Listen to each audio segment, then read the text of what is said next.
అందరికీ నమస్కారం. ఇవాళ మనం వినబోతున్నది కార్తీక పురాణం 3వ రోజు కథ. కార్తీక స్నాన మహిమ, బ్రహ్మ రాక్షసులకు ముక్తి కలుగుట. జనక మహారాజా, కార్తీక మాసమున ఏ ఒక్క చిన్న దానము చేసినను అది గొప్ప ప్రభావము గలదై వారికి సకల ఐశ్వర్యములు కలుగజేయుటయే గాక మరణానంతరము శివ సాన్నిధ్యమును చేరుదురు. కాని కొంతమంది అస్థిరములైన భోగ భాగ్యములు విడవలేక కార్తీక స్నానములు చేయక అవినీతి పరులై భ్రష్టులై సంచరించి కడకు క్షుద్ర జన్మలు అనగా కోడి, కుక్క, పిల్లిగా జన్మించుతురు. అధమము కార్తీక మాస శుక్ల పౌర్ణమి రోజునైనను స్నాన దాన జపత పాదములు చేయకపోవుట వలన అనేక చండాలాది జన్మలెత్తి కడకు బ్రహ్మ రాక్షసిగా పుట్టుదురు. దీనిని గురించి నాకు తెలిసిన ఇతిహాసం ఒకటున్నది, వినిపించదను. సపరివారముగా శ్రద్ధగా ఆలకింపుము. బ్రహ్మ రాక్షసులకు ముక్తి కలుగుట.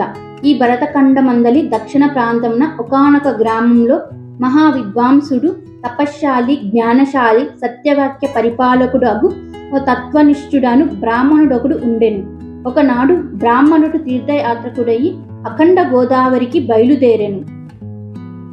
ఆ తీర్థ సమీపమున ఒక మహావృక్షంబుపై భయంకర ముఖములతోనూ దీర్ఘకేశములతోనూ బలిష్టంబులైన కూరలతోనూ నల్లని బాణ పొట్టలతోనూ చూచువారికి అతి భయంకర రూపముతో ముగ్గురు బ్రహ్మ రాక్షసులు నివసించుచు ఆ దారిన పోవు బాటసారులను బెదిరించి వారిని భక్షించుచు ఆ ప్రాంతమంతయు భయంకంపితము చేయుచుండిరి.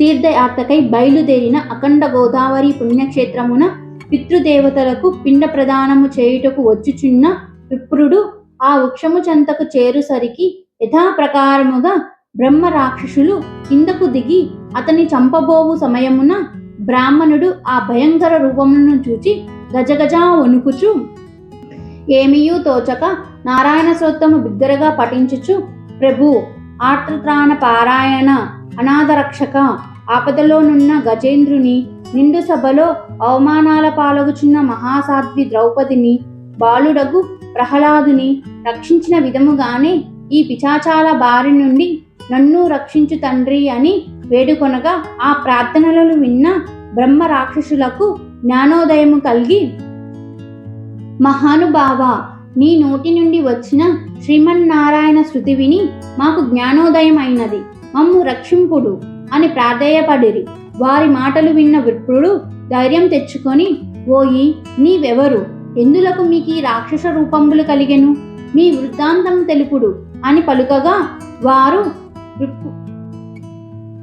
విప్రపుంగవ, మీరు పూజ్యులు, ధర్మాత్ములు, వ్రతనిష్ఠాపరులు. మీ దర్శన భాగ్యం వలన మాకు పూర్వజన్మమందలి కొంత జ్ఞానము కలిగినది. ఇక నుండి మీకు మా వలన ఏ ఆపద కలుగదు అని అభయమిచ్చి అందులో నుంచి ఒక బ్రహ్మ రాక్షసుడు తన వృద్ధాంతమును ఈ విధముగా చెప్పసాగెను. నాది ద్రావిడ దేశము, బ్రాహ్మణుడను.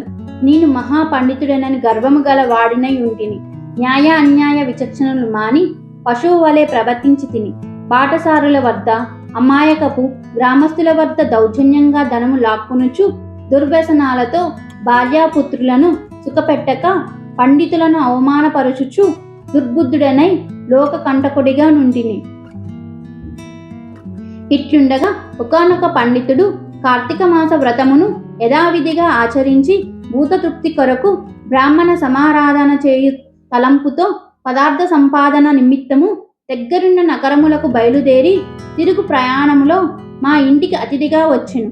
వచ్చిన పండితుడిని నేను దూషించి కొట్టి అతని వద్దనున్న ధనమును వస్తువులు తీసుకొని ఇంటి నుండి గెంటి వేచి తిని. అందులకు విప్రునకు కోపము వచ్చి, ఓరి నీచుడా, అన్యాయక్రాంతముగా డబ్బు కూడబెట్టినది చాలక, మంచి చెడ్డలు తెలియక, తోటి బ్రాహ్మణుడని కూడా ఆలోచించక కొట్టి తిట్టి వస్త్ర సామాగ్రిని దోచుకుంటేవి. అందులకు గాను నీవు రాక్షసుడివై నరక భక్షకుడివిగా నిర్మానుష ప్రదేశంలో నుందువుగాక అని శపించుటచే నాకు ఈ రాక్షస రూపము కలిగినది. బ్రహ్మాస్త్రమునైనను తప్పించుకొనవచ్చును కాని బ్రాహ్మణ శాపమును తప్పించుకొనలేము కదా. కావున నా అపరాధమును క్షమించమని వారిని ప్రార్థించి తిని. అందులోకతడు దయతలచి, ఓయి గోదావరి క్షేత్రమందొక వటవృక్షము కలదు.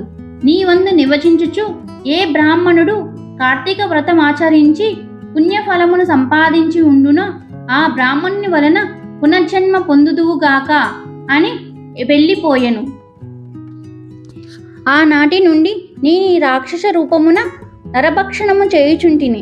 కావున ఓ విప్రోత్తమ, నన్ను నా కుటుంబము వారిని రక్షింపుడని మొదటి రాక్షసుడు తన వృత్తాంతము చెప్పెను. ఓ దివ్యోత్తమ, నేను కూడా పూర్వజన్మలో బ్రాహ్మణుడని. నేను నీచుల సవాసము చేసి తల్లిదండ్రులను బాధించి వారికి తిండి పెట్టక మార్చి అన్నమో రామచంద్ర అనేటట్టు చేసి వారి ఎదుటనే నా భార్య బిడ్డలతో పంచపక్ష పరమాణువులతో భుజించుచుండేవాడను. నేను ఎట్టి దాన ధర్మములు చేసి ఎరుగను. నా బంధువులను కూడా హింసించి వారి ధనమును అపహరించి రాక్షసుని వలె ప్రవర్తించి తిని. కాన నాకీ రాక్షసత్వము కలిగెను. నన్ని పాపముల నుండి ఉద్ధరింపుము అని బ్రాహ్మణుని పాదములపై పడి వేడుకొనెను. మూడవ రాక్షసుడు తన వృద్ధాంతమును ఇట్టు తెలియజేసెను. మహాశయ, నేనొక సంపన్న కుటుంబంలో పుట్టిన బ్రాహ్మణుడను. నేను విష్ణువు ఆలయంలో అర్చకునిగా ఉంటిని. స్నానమైనను చేయక కట్టు బట్టలతో దేవాలయంలో తిరుగుచుండేవాడను. భగవంతునికి ధూప దీప నైవేద్యములను అర్పించక భక్తులందరూ తెచ్చిన సంభావనను నా ఉంపుడు గత్తెకు అందచేయుచు మద్య మాంసములను సేవించుచు పాప కార్యములు చేసినందున నా మరణానంతరం ఈ రూపము ధరించి తిని. కావున నన్ను కూడా పాప విముక్తిని గావింపు అని ప్రార్థించెను. ఓ జనక మహారాజా, ఓ నిష్ఠుడగు ఆ విప్రుడు పిచాచాల దినాలాపము ఆలకించి, ఓ బ్రహ్మ రాక్షసులారా, భయపడుకుడు. మీరు పూర్వజన్మలో చేసిన ఘోర కృత్యముల వల్ల మీకు ఈ రూపము కలిగెను. నా వెంట రండు, మీకు విముక్తిని కలిగిందును అని వారిని ఓదార్చి తనతో తీసుకొని పోయి ఆ ముగ్గురి యథానామి విముక్తికై సంకల్పము చెప్పుకొని తానే స్వయముగా గోదావరిలో స్నానమాచరించి స్నాన పుణ్యఫలమును ముగ్గురు బ్రహ్మ రాక్షసులకు దారపోయగా వారి వారి రాక్షస రూపములు పోయి దివ్య రూపములు ధరించి వైకుంఠమునకు ఎగిరి. కార్తీక మాసంలో గోదావరి స్నానం ఆచరించినచో హరిహరాదులు సంతృప్తి నొంది వారికి సకల ఐశ్వర్యములు ప్రసారింతురు. అందువలన ఎంత ప్రయత్నించైనా సరే కార్తీక స్నానాలు ఆచరించాలి. భక్తులారా, ఇదే కార్తీక పురాణం 3వ రోజు మహిమ.